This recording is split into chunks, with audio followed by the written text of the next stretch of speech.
So, kakistocracy at saka kleptocracy. Yung kleptocracy is government of thieves, kaya nga klepto. So, ibig sabihin itong kakistocracy naman is ruled by unsuitable o uh, uh, unqualified citizens.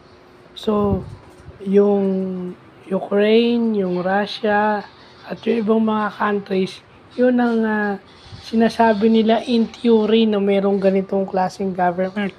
Wala daw list ang meron nito. So, tayo bang Pilipino tayo bang nang nasa Pilipinas pasok dun sa kakistocracy at kleptocracy? Hindi daw.